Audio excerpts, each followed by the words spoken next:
Hello and welcome in. Please do not leave your luggage unattended on the station.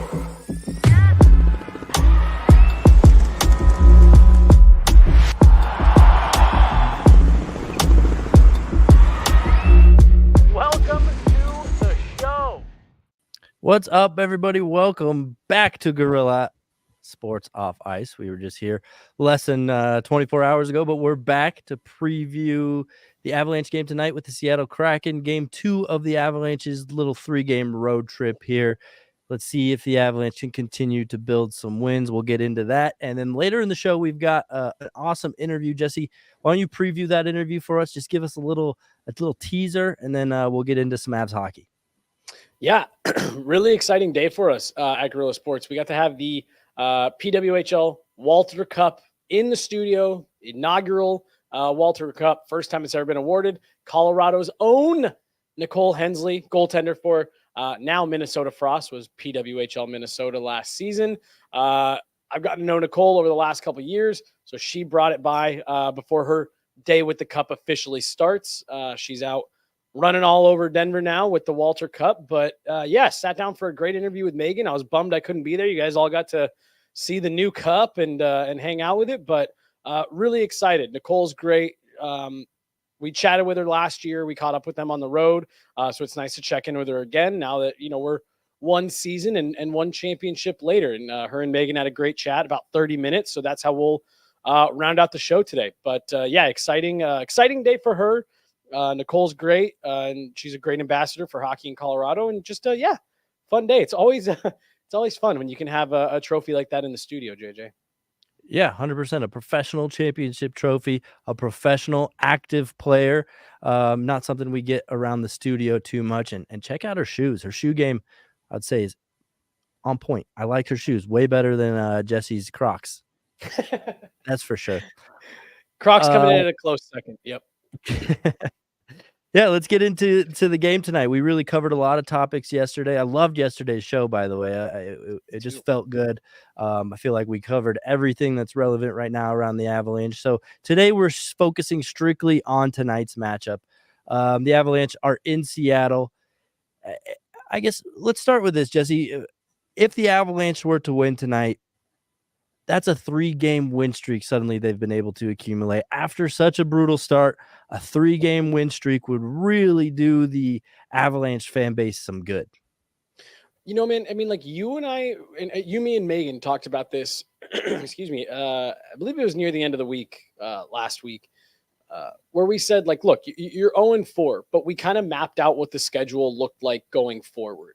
And we said, you have a real opportunity here. We weren't saying you don't have to go rattle off 6 in a row, but like you've got a run of opponents here that can really help you course correct and give the Avs credit. Yes, it's been Anaheim and San Jose, a couple of weaker opponents, but they have taken care of business where they've needed to. They've gone out, they've beaten teams they should have beaten. And suddenly, like, you're right. If you win this game tonight, you're sitting at 3-4, and my goodness, does that feel a lot better than you felt this same time last week. It's two things. Like you and I have talked about it. 4 losses at the end of the day, it's 4 losses. It happens. Teams will lose 4 in a row all season long. Cup contenders, bottom feeders, teams in the middle, they'll all lose 3 or 4 games in a row. It just felt really bad coming right at the beginning of the season. So being able to rattle off 3 straight would just be a really nice, okay, we've turned the page. We don't have to stare at the goose egg anymore, and we're almost back to 500. And you can just kind of start to breathe easier and treat the rest of the season like it's just the rest of the season and not like you're digging out of this brutal hole. Jesse, of course, coming to us live from Seattle. You can tell by the beautiful background he's given us here. For those watching live, it's for those just listening, it's just his hotel bed. Hotel room. But looking at Seattle, look at that weave on the headboard, though. What woodwork? What craftsmanship? What a weave. Seattle Kraken right now sitting at 4-2-0. Pretty decent start, but only a game or 2 away from being relatively mediocre. Now you look at who they were last year. And I think you're seeing a much more improved Seattle team here. But I guess what do you expect as far as, you brought up how Anaheim, San Jose, a little bit weaker teams. What do you expect out of Seattle? I feel like they're kind of right in the middle of the road between weaker teams and, the elite of the league. Well, like, doesn't it even feel like that's a little bit their problem? Like they feel like they're just kind of in the middle. I've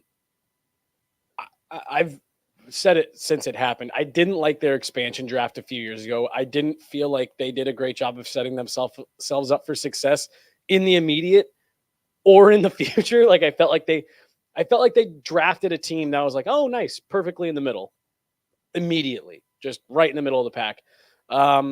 They had the 1 year where they played against the Avs where, I mean, they just had the depth that could roll. They couldn't really afford to keep it. So they're kind of just back to this team that, yes, they skate really hard. They can be pesky to play against. They don't have any real elite players. The depth isn't quite what it used to be. But look, I've been lucky enough to be at a handful of games in this building. This is a loud atmosphere. These are great fans. It's a tough building to come into. And then especially the way that Seattle likes to skate and get up and down the ice and get on the forecheck. This will definitely be more of a test for the Avs tonight, especially when you are considering it is the depth that's missing for the Avs. Like that's the part that they are going to struggle to hang with teams that are a little bit deeper. So that's going to be the challenge for them tonight. Seattle is more of a team. It felt like a couple of years ago when they knocked the Avs off in the first round. It felt like Seattle had like 3 second lines and a third line. Now it really feels like they got like 2 second lines, a third line, and a fourth line. So again, a very winnable game. The Avs are going to need some quality goaltending like they got a couple nights ago again. But like I said, it's a winnable game. You get some stops. Your top guys got to keep rolling like they have been. And you got to get to their goaltenders. It's either going to be Philip Grubauer or Joey Decord. I'm sure we're going to get into that a little bit, but both fine goaltenders, but goalies that you can absolutely beat. Yeah, Decord's actually been buzzing so far this season. I think he's 3-0. But I am expecting Philip Grubauer in net there.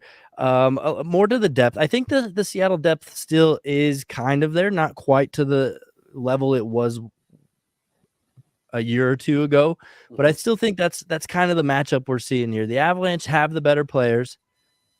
Seattle just kind of has more of them. Matty Beniers right now, I think, is the conversation around Seattle. A lot of Seattle Kraken fan not really loving what he's brought to this season so far. I believe he slid down to the third line. So that kind of shows you where their depth is at. If they could throw Matty Beniers, they're comfortable putting him on the third line. I expect 4 really fast lines tonight, which could make for an exciting game, but not exactly, I don't think a high scoring affair is what Avs fans want to see if Alexander Georgiev's back in net. And I've got a feeling that that's probably what we're in for either way. And like, that's not meant to be a shot at the Avs goaltending, but I think you're right, dude. Like, with what you're saying about Matty Beniers and just kind of where the depth is at for this Seattle team. I do think this game has racing up and down written all over it to me. I think this has the potential to be a game that drives coaches a little bit crazy. I don't know if Jared Bednar is going to love it, but that's why I keep coming back to, like, we talked about Justus Annunen on yesterday's show. And, I thought he was very good in San Jose. You were saying, I thought he did his job. Like, I thought he was adequate. That's what the Avs need again tonight. You don't need whoever it ends up being. We're still waiting. I'm trying to get confirmation maybe here in the next 5-10 minutes of who is going to be in net for the Avs. We don't know yet. My hunch is that it is going to be Alexander Georgiev, but we'll see. The Avs need a repeat performance from what they got out of Justus Annunen a couple nights ago. Good, solid on the penalty kill, making some big stops. And what I thought Justus Annunen did well a couple nights ago in San Jose was he found the puck and was able to kill plays. He didn't let things continue on. When the Sharks were getting the Avs hemmed in their own zone, when they were buzzing a little bit, he wasn't he wasn't giving up a rebound and letting those plays continue. He was eating pucks, getting a face-off, allowing the team to reset. That's what they'll need tonight if it is Alexander Guerilla, or even if it is Eustace or Capo Kakinen, whoever it is, the Avs just need another performance like that to help keep things settled, because I do agree with you. I think depth is the name of the game for Seattle. Even if it's not quite at the same level that it was, they're going to try to roll 4 lines and skate the Avs to death a bit. If it is Grubauer, I feel like in recent matchups with the Avalanche, Grubauer tends to play pretty well. I'm not in love with the guy as a goaltender. I think he's got some serious flaws, but he gets up for these Avalanche games. So I think that's kind of the biggest thing tonight is the goaltender battle. Who's going to outplay the other one? Yep. And, with the high flying offenses, a lot of shots on goal, hopefully we see tonight from both sides just to make it exciting, because it is Frozen Frenzy Day, right? We got to be excited about that. So, I'm looking to be entertained tonight, and let's see an Avalanche W. On the other side of that, I think special teams, whoever wins the special teams battle, I think it's purely going to come down to that. If the Avalanche can figure out that penalty kill and keep the power play buzzing, I think they're going to have no problem winning this game. But those are kind of big ifs. I mean, look, they're the top power play in the league right now. Going into that game against Anaheim, they were the best power play in the league and the worst penalty kill in the league. So, talk about tale of 2 different teams here. But I agree wholeheartedly with what you just said. You and I have talked off air about Philip Grubauer. Don't love him as a goaltender. Again, I thought he played well when he was in Colorado, especially behind the teams. As good as they were, he had great regular season numbers, Vezina finalist once. Hasn't really recreated that since coming to Seattle on the long-term deal. But you're right. He plays well against the Avs. He shows up, which you get. The Avs basically said to his face, we don't think you're good enough to pay you. And so I can imagine why he would have some extra motivation for these. But it is the special teams, particularly on the penalty kill for the Avs. One, you have to be more disciplined than you were a couple nights ago against the Sharks. This is a much better team. They have better high-end talent. They can burn you on the power play. If you're marching to the box for half of the second period, it's not going to go well. You can't have that tonight. And then when you do find yourself a man down, man, have they had a game yet where they haven't given up a power play goal? I'm not looking, and I don't fully remember off the top of my head, but if they have, I think it's just one. The penalty kill has not been good. They've got to get that in order for tonight and moving forward. We saw the Avs get a little bit scrappy there in that game against San Jose. And I think history has shown when Seattle and the Avalanche get together, there's a bit of scrappiness involved too, almost to the point of, shall I say, rivalry. I guess, how do you see that playing out? Do you feel like there's still a little bit of animosity between the two teams? There's tons of history there, a lot of former Avs there. We know the Val Nichushkin situation all originated there in Seattle. I guess I know that has nothing to do with the game at all, but just a fun little tidbit. Where do you see the scrappiness of this game playing out? I just real quick, I actually don't think the Nichushkin thing is completely irrelevant from the Avs side of it. That's a real bad taste in their mouth from this city. You know what I mean? That'll always be something. We mentioned it on yesterday's show. Val Nichushkin gets back on the ice in Denver on the same day that the Avalanche land in Seattle. It was just, a little bit of, I think I said yesterday, poetic irony. But no, dude, I think you're spot on. The Avs are the defending Stanley Cup champions. Seattle Kraken were, upstart, kind of shocked everyone by getting into the playoffs. They end up knocking off the Avs in 7 games. And if you remember, there was a Cale Makar suspension in that series. Still gets booed when he comes back to town. We'll see if that continues here tonight. And then Jordan Eberle broke Andrew Cogliano's neck in that series, literally. So, there were some nasty plays. There were some nasty injuries. People didn't love the Cale Makar suspension, but he just drilled Jared McCann 5 seconds after the puck went out of play. It was nasty, mean playoff hockey. For the record, Jordan Eberle should not have been anywhere near Game 7, given what he did. I thought it was blatant interference, clear check from behind, and he broke a guy's neck. But beside the point, there's history here for as young of a franchise as Seattle is. There's history here. The Avs remember that. Cale Makar, when he hears the boos, that gets him going a little bit. So I think there's going to be a little bit of nastiness here. It's got the same like weird rivalry vibes as the Avs have had with the Coyotes for the last few years, now Utah, where it's just like, who said something to who on the ice during one of these games to make these teams just hate each other? It's a little bit the same here, plus one round of playoff history. Do you think Cale Makar still gets booed tonight? I bet he does. I mean, they were booing him in full force last season, and we all even made the comment like, for real? Still? So I'd be willing to bet he does. So Cale Makar to lay a dirty hit, get suspended, and it was all an accident, right? I think Vince Dunn being out of the lineup for Seattle lately, I think that's going to be a huge thing for the Avalanche. I know Seattle really struggles when Vince Dunn is out of the lineup. He's kind of their Cale Makar, really holds a lot of weight, pushes the offense, and does a lot of good for Seattle. So I think that's something the Avalanche can rest their hat on. On the contrary, or I guess on the opposing side, Devon Toews, what's the update on him? Should we see him in the lineup today? We know he's been removed from IR. Yep. It's tough because there was no morning skate for you to kind of read into. Can't really see the lines. What's your feeling? Do we see Devon Toews tonight? Is he back in? Again, that's another one that I'm waiting. I'm trying to get some confirmation on, like you said, with no morning skate. My guess is that we do see him. Like you said, he came off IR. We were told before they left on this trip that Devon Toews was an option. We knew he wasn't going to play in San Jose. That was told to us ahead of time.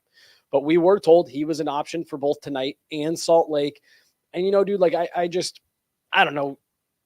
Of course, there's a chance he doesn't play tonight. But to me, if they knew he likely wasn't to play in the first two games, why wouldn't you just maybe keep him home and then have him meet the group in Salt Lake? That's such an easy trip for them.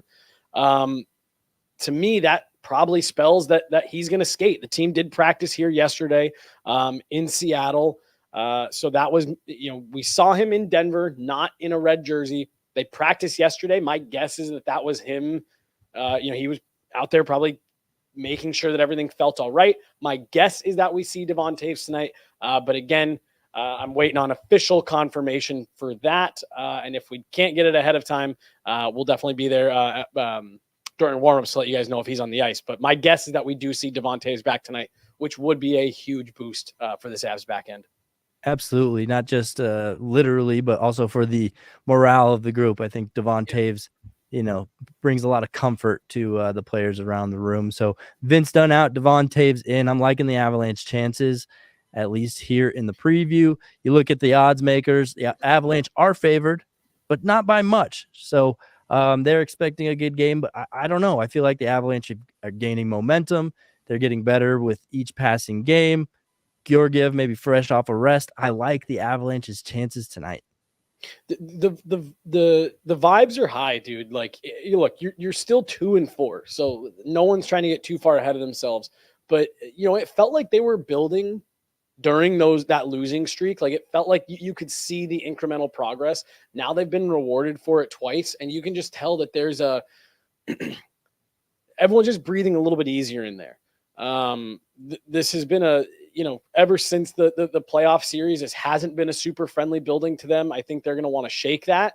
The other thing too, like this team really struggled on the road last year. And it maybe, shook their confidence a little bit.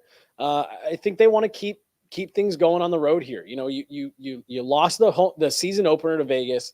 Nice bounce back a couple nights ago against San Jose. I thought that was a good game top to bottom. You don't want to immediately fall back into this. All right, well, now we suck on the road and you're 1-3 at home. You need to have somewhere that, you've got a little bit of an edge. So I'm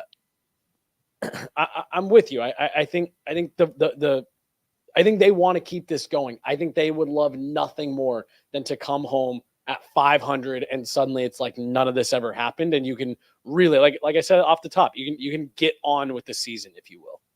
Yeah, I think it's going to be important for the Avs to pull out a win and continue just digging themselves out of that little bit of a hole, get back to 500. It's tough because, Dave Hackstall kind of has the recipe, knows how to beat the Avalanche. And in their last 10 meetings, the Avalanche have won 5. Technically 6. I think one of them's in overtime. They're 5-4-1 in the last 10 meetings. So it could go either way. I think that's what the odds makers are looking at. But I think if you really read into current form and the trajectory of both these teams, the Avalanche are due to pop off some wins here. And I just don't think Seattle really compares with the talent, especially when the talent has been doing what it has been. I mean, we've seen Mikko Rantanen get a point in every game but one, I believe. We've seen Cale Makar doing Cale Makar things the last couple games. We know what Nathan MacKinnon's capable of. I don't know. It's hard to talk me into anything but the Avalanche coming out with a W tonight. Well, and for me, there's 2 things that prevent it, and they're both things that you have talked about here. One was the goaltending that, Philip Grubauer does tend to play a little bit better against the Avs traditionally. The other is what you just said about Dave Hackstall. The reason that this is essentially a 500, series between these 2 teams in the last 10, the Avs have been the much better team. The roster has been much better, much more talented, in certain instances, deeper. Dave Hackstall understands he has a formula that it's not a surefire win against this Avalanche team. The Avs have smoked the Kraken plenty of times under Dave Hackstall, but he has found what he thinks is a formula that at bare minimum makes the Avs uncomfortable, pulls them out of what they like to do. And it's an effective game plan. You give him credit. He's a good coach. He knows how to get his players up for this one. They're on a long homestand here. So, the Avs maybe want to catch them a little bit. I don't fully know if complacent's the right word, but we're at home. It's a 5-game homestand. We can get the next one. If you're the Avs, you want to jump on them early. Yeah, indeed. That's all I have for the game. I think one more piece of news I wanted to touch on with you tonight or today. What time of day is it? I don't even know. The Ball Arena zoning approval. Yes. City council pushes that forward. Sounds like the redevelopment is getting green lit. I think a big question around it was, building height. That's a big thing here in Denver. Mm-hmm. With zoning, you can't build things too high. It's kind of why we don't have a super massive highway, because people love their mountain views. Well, Kroenke did what Kroenke does, and he got people to say, screw my mountain views. Let's get a sweet new development around Ball Arena. Your take on the city council approval and what you think this is going to look like here moving forward? Yeah. So first thing, I saw a couple of people that were a little shocked by this, but this has always been part of the plan. First of all, this is a 30-year project. This is a long-term redevelopment they're doing. When you see some of the they're not super detailed renderings right now, but when you just see some of the basic sketches, there is a lot of construction that's about to take place. They're almost trying to build a mini downtown right in downtown. Right. The initial the reports that came out last year was that if they complete this project to the extent that they want to, JJ, it's going to add 40% to the downtown Denver area. So take what is currently considered to be downtown, take 40% of that, and that is what they are adding on. So you're right. They are building a mini downtown inside of downtown. They're really kind of, because Ball Arena sits just really kind of on the fringe of downtown. You got to walk to get to, any of the bars or anything like that. And they're instead of moving the arena, we'll just bring all of that to us. And truthfully, dude, I love this. There's been a couple teams who have announced projects like this year across different sports. And to me, this is the way that you do it. You don't need to build a new arena right now. My guess is that at the end of the 30 years, that's one of the last projects, is they build a new arena somewhere in this, complex somewhere. But put the stuff around it. I'm really excited. Elitch's is an eyesore in downtown Denver. It's dangerous. It's no one goes there. It's ugly. Get it out of there. I'm really excited, and hopefully in these plans is also a practice facility somewhere. I don't feel like it's that ugly. I think it's cool. It's there's fun here. I mean, I haven't been since I was in the 8th grade, which was a long ass time ago. But hey, it's a very, festive feeling. It says, hey, you want to have some fun? Come to this park. I don't know. I thought it was. I like it there, but When was the last time you've been there, though? I just said in 8th grade. Long time ago. Oh, sorry. That's all right. Yeah. See, it was cool in 8th grade. Yeah. It wasn't even that cool. Well, that's what I'm saying. It was cool for an 8th grader. Right. I think aesthetically, though, I like the look of it. Like it's part of downtown Denver, right? Ugh. All right. You hate me. Let's get to some comments before we head over to our interview with Meghan and Nicole. Yeah. So I'll this one right here that just came across. I just want to know the parking situation with these plans. I believe one of the very first phases is a parking garage. Multi-tiered parking garage. The whole point of this project is essentially to reclaim all of that parking lot space. Like if you go to Google Maps right now and just do like an overhead view of Ball Arena, it's Ball Arena, Elitch's, and then just all pavement. It's just parking lots for days. So really the main point of this is to get some of that parking space and make it more usable. I'm hoping they put a ton of exits in those garages because there's nothing worse than leaving a sporting event with 17,000 other people trying to get out of a garage at the exact same time. So they're gonna need multiple garages. It's kind of like they're basically trying to mimic what's going on at Coors Field, right? Or what Yep. they did at Coors Field. Very little parking at Coors Field. There's one huge lot, and then there's kind of sporadic tiny lots around here. Parking is kind of a pain in the ass at Coors Field. So I'm hoping they take into consideration all the fans that will be attending these and not just expect everybody to walk or light rail to the game.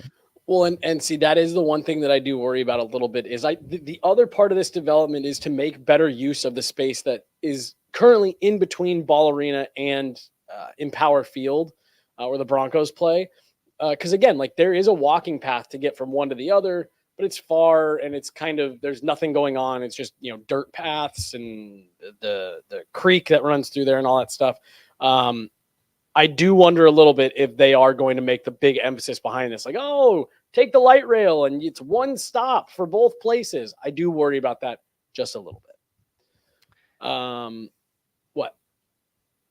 Were you going to say something? Nothing. There was a little dog hair or something in my face and I was blowing it out of my face. Enjoy the next 30 years of what will be like the Big Dig was in Boston. Yes, the construction will definitely add to it. But again, part of the reason it's a 30-year project is so they're not doing everything at once.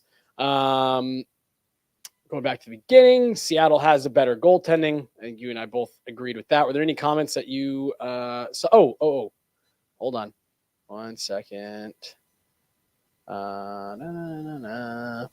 This one right here. They sweeten the deal with the guarantees for low-income families and women. This is the difference between it and what you were referring to at McGregor Square. McGregor Square, there's a hotel, there's apartments, there's office buildings. They are all bananas expensive. 18% of the housing that goes up in this new development all around Ball Arena will be low-income housing, which downtown Denver really badly needs. So, yeah, that was really how they kind of got this across the finish line. Yeah, but to answer your questions, I can't see the comments. I'm on a smaller TV today than normal, all right. Nothing stands out to me. Okay, perfect. Local businesses will have an advantage too. This is a good thing. I completely agree. I'm excited about this. They've been talking about it for a long time. Downtown Denver needs a shakeup. And then, like I said, you hope that they finally get the practice facility in there. And then this will just mean upkeep and things like that for Ball Arena. So, hopefully in the same vein that they're trying to build affordable housing, maybe they can make those businesses affordable because, I've spent a lot of time in downtown. I lived there for 5 years. It's tough to own a business, particularly restaurants, coffee shops, what people want to see.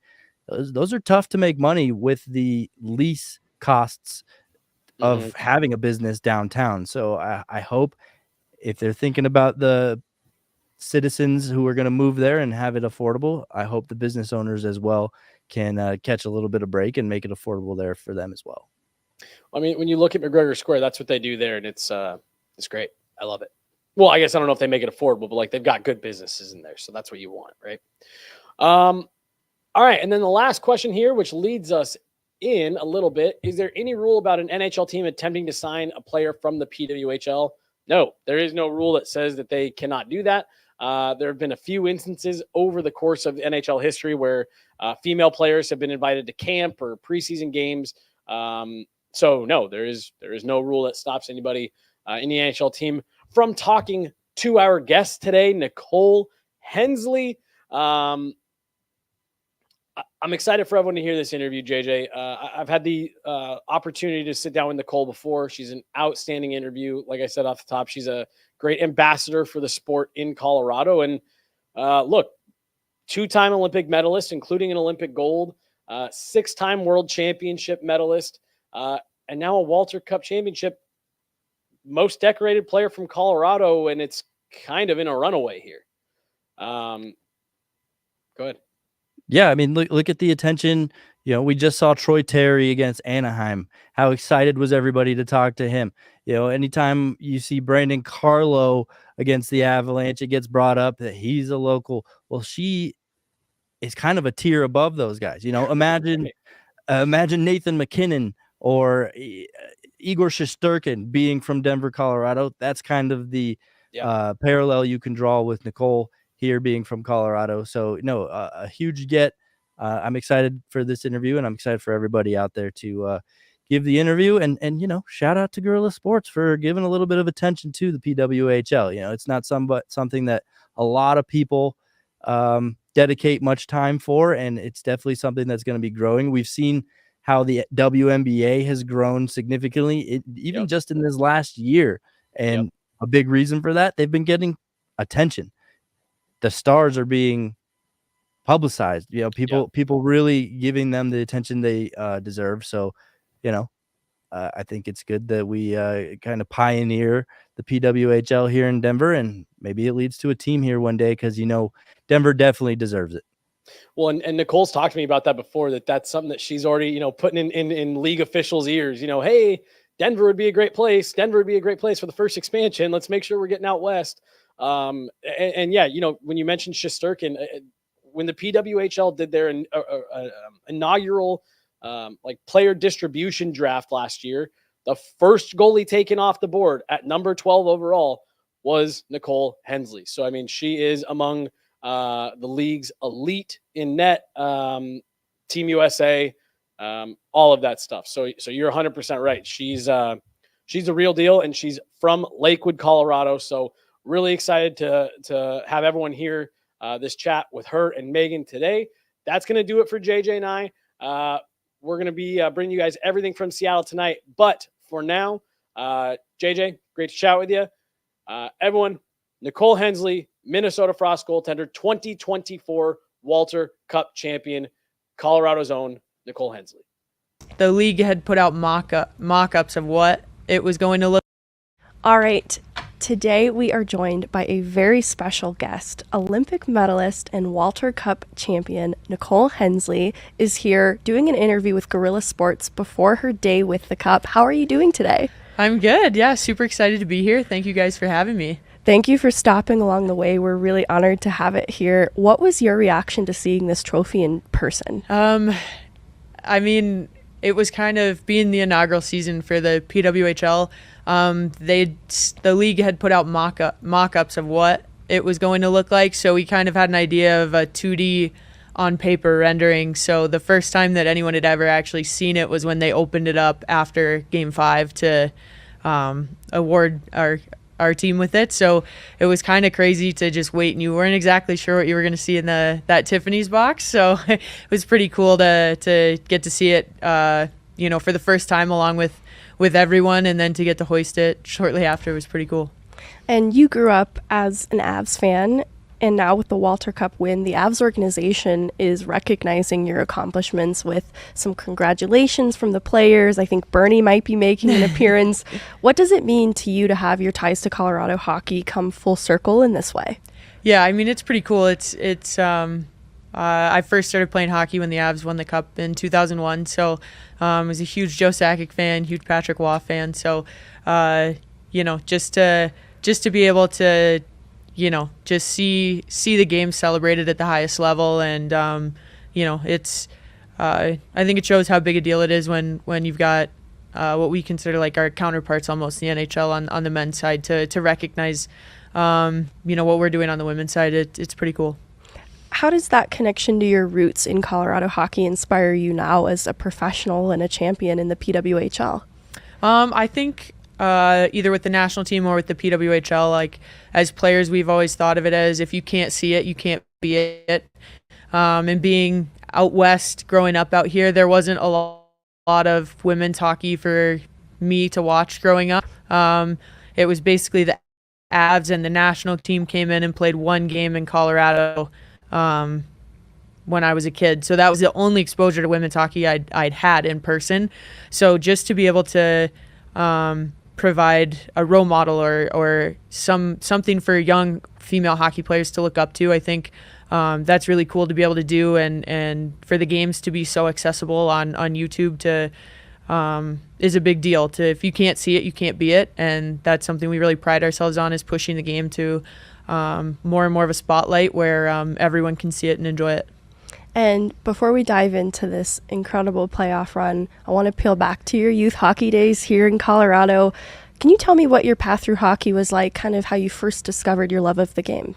Yeah, I had a neighbor across the street. There was a cul-de-sac kind of between our houses, and he was always outside playing hockey. This is when I was in maybe first, second grade, and he was always outside playing roller hockey, and one day he just asked if I wanted to play.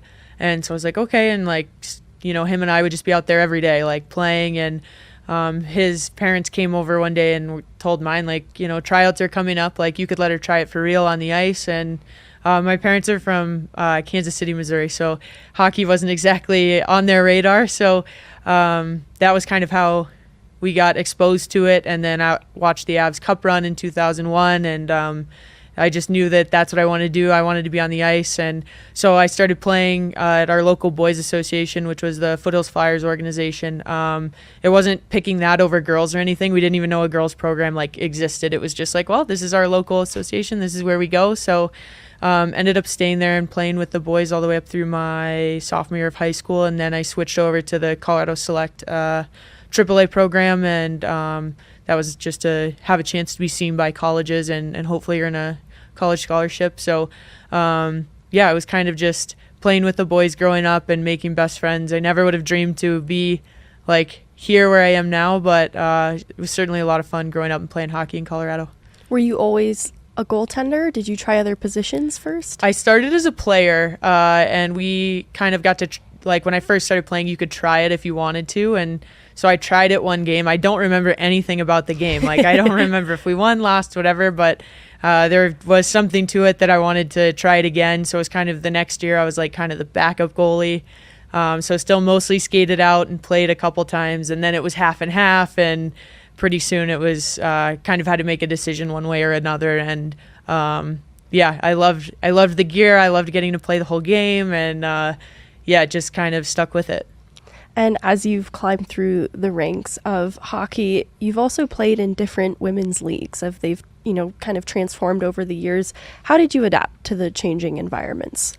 It's one of those things where it's all new and you're trying to build it and trying to get exposure and all the things you need to have a successful league. And I played in Buffalo for the Buttes with it was the NWHL at the time.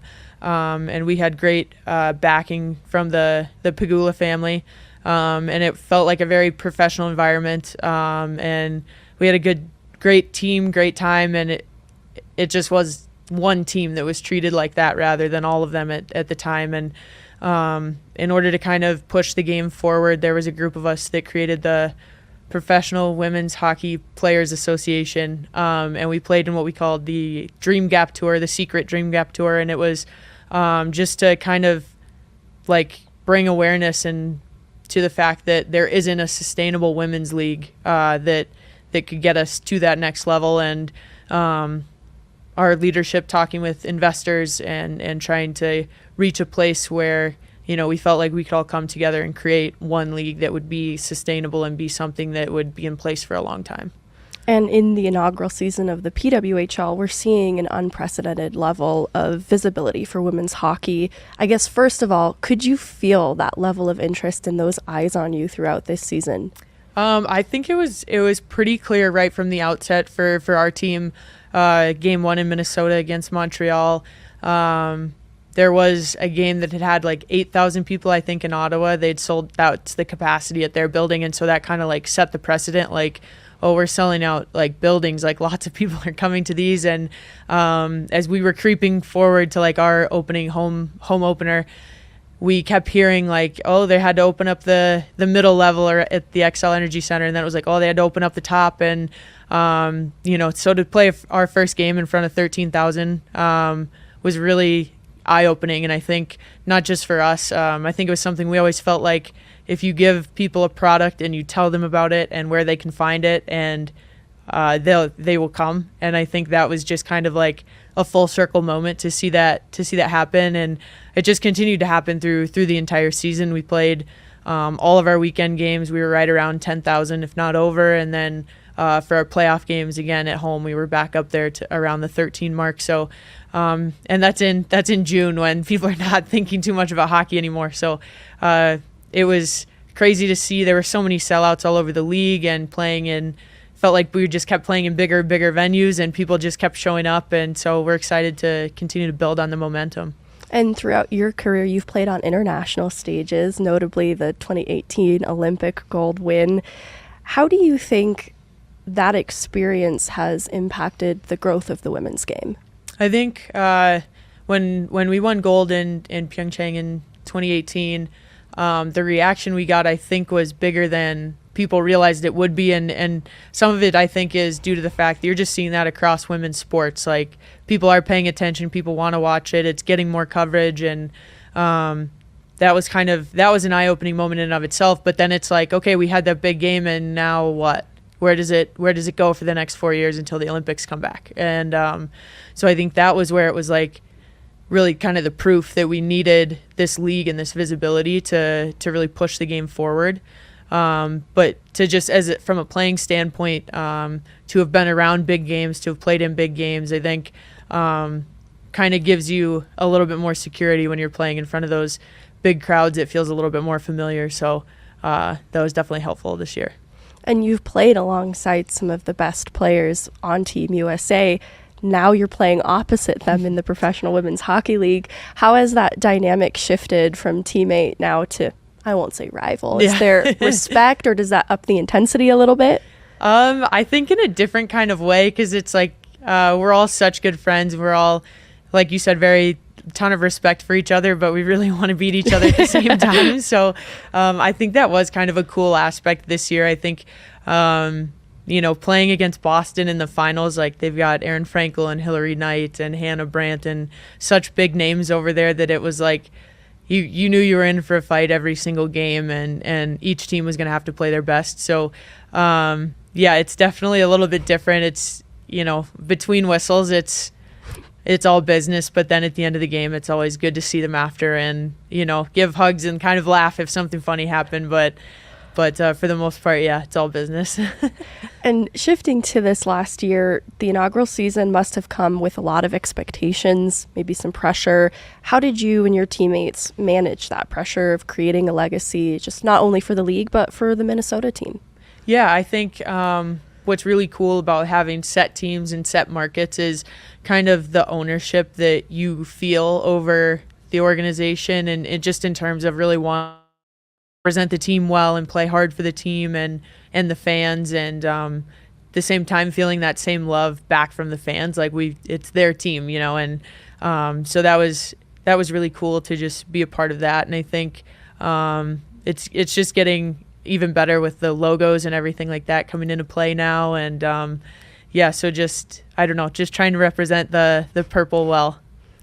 In September, the name and the team jerseys and branding was finally announced. What kind of reaction did you have to that now that there's some sentiments to Minnesota that are being linked there?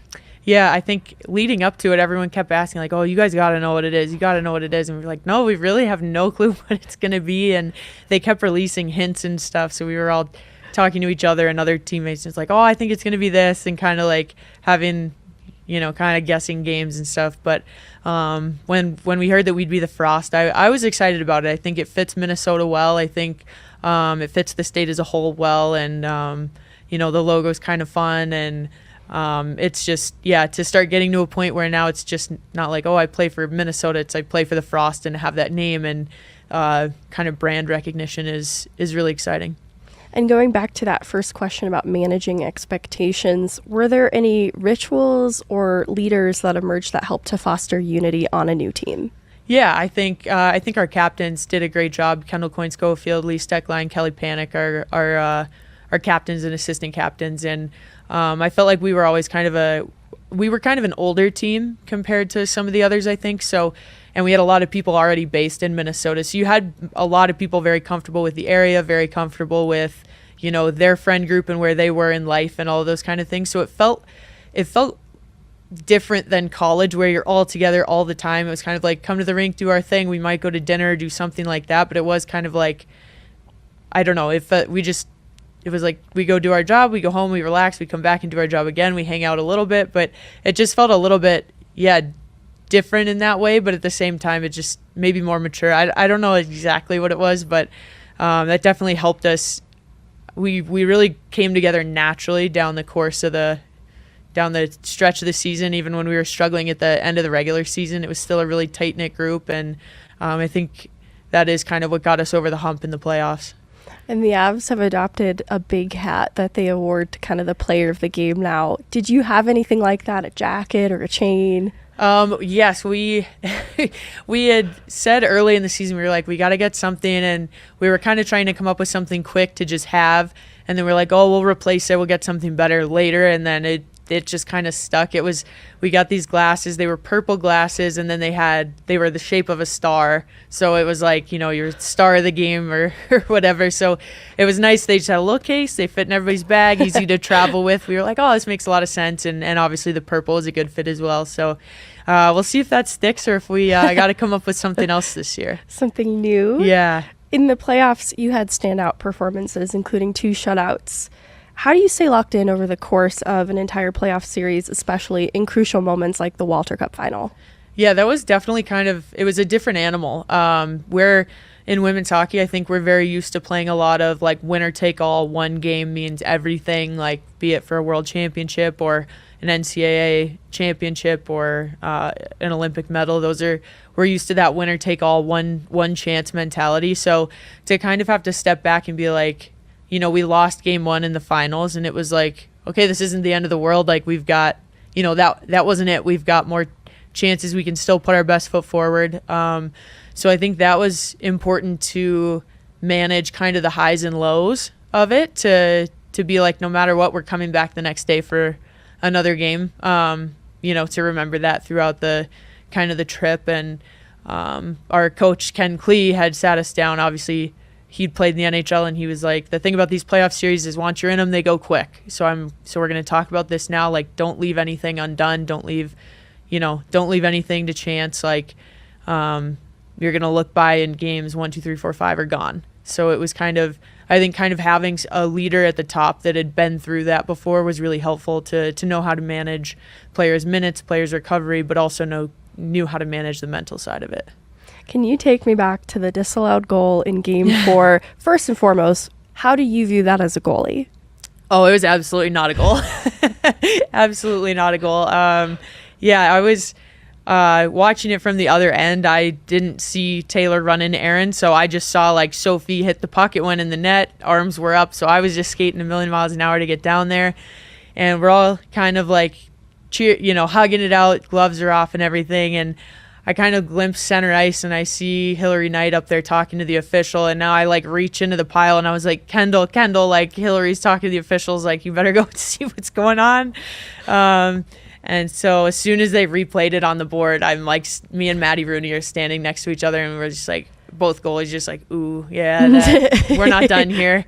So I think that was definitely the right call. I think as a group, I think our mentality was we just need to get to the end of this overtime period and get back in the locker room and like regroup, and unfortunately couldn't quite get that done. But it was really interesting. We came in the locker room after the game and it was just dead silent in our room, and the locker rooms were close enough that we could hear somewhat of like their Boston's reaction to it. And of course, you know, they're hyped and cheering, and it was just like, even though we were in a tough spot, there was just no panic or like, you know, we didn't feel bad for ourselves. It was more of like all right, we have to get this done. Like next, it was more of like a driven, like purposeful silence almost. Yeah. And I don't even remember that there was much said. It was just like, we're fine. We're going to go to Boston and get this done. So it was kind of cool to then go to Boston and have like our team played so well, especially in the second and third period, that it just felt like we didn't want to leave a doubt that, you know, how badly we wanted to win and how well we could play together. And so it was really cool to have gone from the absolute like deflating goal against in Game 4 to complete elation after Game 5. Did that silent understanding after Game 4 just persist into Game 5? Like, was there a moment where you did meet ahead of Game 5 to regroup and refocus, or was it pretty much understood the entire time going up into it? Yeah, it was kind of, I think we had 2 days in between, so it was like we played the game. I remember I got home at like 2 a.m. and I'm like walking my dog, and we've got the next day off, and it was kind of, a lot of people came in to get treatment that next day. And so you're kind of seeing a lot of people in passing. And so it was good to see everyone, and everyone, you could tell, felt loose and like, good. You know, it didn't seem like much needed to be said. And then we got on the plane the next day, and it just kind of felt like it had all season. Like we were in a good place. We were in a positive place. And yes, we had obviously like our meetings with like the coaching staff and like those kind of meetings. But there was nothing where it was like bring us together as a group to like really talk about what needed to be done. I feel like we all just kind of knew. And throughout the year, Minnesota developed into a formidable team, especially during this run. What would you say emerged as the core identity of that team? I think all year we had a lot of speed and we had a lot of skill. I think in the playoffs we actually played a little bit more physical than we had all year, and I think that helped us a little bit. We weren't overly physical, but it was enough to like just kind of push us over that next edge, I feel like. But I think for the most part, speed and skill was a lot of our identity. And winning a championship is an ultimate goal, but it often takes a lot of setbacks too. What was the most challenging part of this season for you personally? Oh man, I think it's kind of a weird setup schedule-wise. So you play a lot of your regular season, and then there's the international break for the World Championships. And so that's like it's like a 3-week, maybe 4-week break. And so it's like half your team might be at Worlds competing and the other half's practicing together. So it's kind of an awkward bit of time. And then there were 5 regular season games left when we got back to market, and we needed 1 point in 5 games to like secure a playoff spot. That is all we needed. And we could not get that 1 point to save our lives. And it was just, it's hard to put your finger on exactly what was going on and why we could not put like our best game together, but we legitimately lost every single game, and we're sitting watching Ottawa and Toronto play, and it was like if Toronto won, we were going. If Ottawa won, we weren't. And it was like, oh man, I was watching it with Maddie Rooney, and we just were sitting like barely speaking the whole time. Just are we going to get in? Are we not? And I think as soon as Toronto won that game, which meant we were in, like our group chat just started blowing up, like, because we knew at that point, you know, we'd lost 5 in a row. We weren't looking so hot, like that we would be the total underdogs in there. And sometimes I think that's helpful to come in with house money and just kind of get to go out and play loose and play free. And I think that was a big turning point for our group. But yeah, that was definitely the roughest stretch, because it was just like you just couldn't put your finger on exactly why it wasn't clicking all of a sudden after that break. And it felt like other teams were clicking, and it was like, dang, like they're figuring out like what is going on with us. And I think it took all the way up until game 2 in Toronto that Maddie played in net. She came in and was just like phenomenal. Like she played such a good game, and it was still, we ended up losing like 1-0. But it was like, it just, I don't know, for some reason that game seemed to make people remember like, oh, we can do this. Like we've played in this league all year. We've been competitive all year. We can do this. And from then on out, it was just like, you know, it was kind of like, oh, don't give them one. And then fought our way through that Toronto series to come all the way back, and then, into Boston. And Jesse Montano actually gave me some questions my way. So one of them is, how does the moment, the final buzzer, Game 5, compare to Olympic medals? That's a good question. I think it's like so different and similar at the same time. I think any championship, it bonds a group in a different way than anything else can. So I think to have, like with a world championship or an Olympics, you're not together for the whole year. You're flying in and out to compete with that group. And, you know, while you're super close and like love all those people and you're super tight teammates, it's not quite the same as, you know, being with the same group of people from start to finish all year. So I think that's what makes it a little bit different. It is day in, day out for, you know, I think it was like 8 months. Like that was the group you were with, that was your group of people. And so I think that's what makes it a little bit different is that rather than kind of going in and out with an Olympic medal. But at the same time, growing up, like not really having a professional women's league, your goal was to win an Olympic gold medal. So I would say, like, for my personal childhood dreams, like to win an Olympic gold medal was everything I wanted as a kid. So, you know, this just wasn't even a dream that was possible as a kid. So I think it feels a little bit different in that way too, just because of the different experiences growing up. And with even more games added to the league this year, new jerseys, an exciting rookie class, what are you looking forward to in the year ahead in this title defense season? I think just watching the league come into its own and to be a part of that. I think, you know, adding more games to the schedule is really exciting. More chances for people to come out and watch us play. And, you know, we're obviously all like competitors, so just more chances to compete. I think we all love that. So I think those are some of the things I'm looking forward to. I love our crowd in Minnesota. We have a really attentive fan base, so I love playing in front of them. And so I think just continuing to build. And you've already achieved so much. The Olympic medals, now the Walter Cup championship, first goaltender selected in the inaugural draft. What do you hope your legacy will be, especially for future generations of young women? I think a big part of my story was coming out of high school. I had one Division I offer, and I didn't get that till the very last second. So I just think that throughout my career, I've had a lot of people tell me no, or like, you're not good enough, you're not fast enough, strong enough, tall enough, whatever it might be. And maybe I'm just stubborn, but I just didn't want to take no for an answer.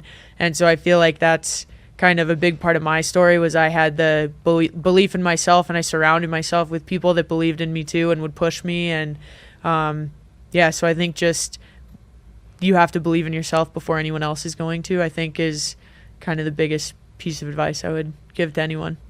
Now, for the celebration part, tell me a little bit about your day with the Cup. How are you going to celebrate? What kind of things do you have planned? Oh, man. I think going down to the Edge Ice Arena where I grew up playing and kind of getting to meet with the community a little bit and give everyone the opportunity in Colorado to come see the Cup and get pictures with it, touch it, that kind of thing, and to just get to interact with everybody.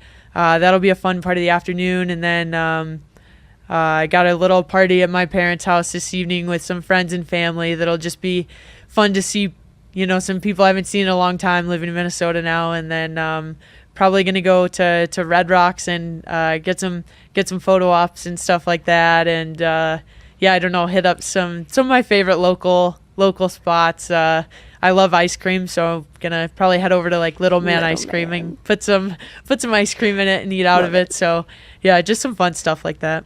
And diving into some of the people that you have with you, you mentioned friends and family. Can you tell me more specifically some of the people that you're sharing this moment with and what they've meant to your journey? Yeah, for sure. My parents and my sister Brittany obviously have been there from day one. So my parents were able to go to Game 5, so they were able to get on the ice after, which was really cool to just have them there for that. And then my sister was in school, so she wasn't able to. So this morning was the first time she'd seen the cup, so it was kind of cool to show that to her. And then I mentioned earlier my parents are from Kansas City, so a bunch of my aunts and uncles and grandma drove out from Kansas City to see it. So that'll be cool to just get to share with them. And then a couple of coaches and teammates that I had in high school, and it's kind of hard to get everybody back together. People are out doing their own thing and everything now and moved. And so just kind of trying to get as many friends and family that have been there for me over the years together. Yeah. This is another Jesse one. Today, your day with the cup has to be a little extra special given everything you and the founding group have done to get this off the ground. Is today about more than just the cup for you? Yeah. I mean, I think they always say you have to be a little bit selfish as a hockey player because it takes up so much time, money, and energy from not just you, obviously, but your family. So to just be able to kind of share the moments with them, I think is really rewarding for me personally. And then to be able to provide girls in Colorado with an actual visual of this is what's possible for you now. There is a future in hockey, somewhere down the line. I think to be able to give that visual to young girls in Colorado that I really didn't have growing up. I wanted to play in the NHL because that's all I knew. I was I want to be the next Patrick Waugh. So, hopefully there's girls out there that want to be the next whoever it might be on our team. So. Yeah. And with the growth of hockey in Colorado generally, can you see expansion in the PWHL into Colorado? Oh, I hope so.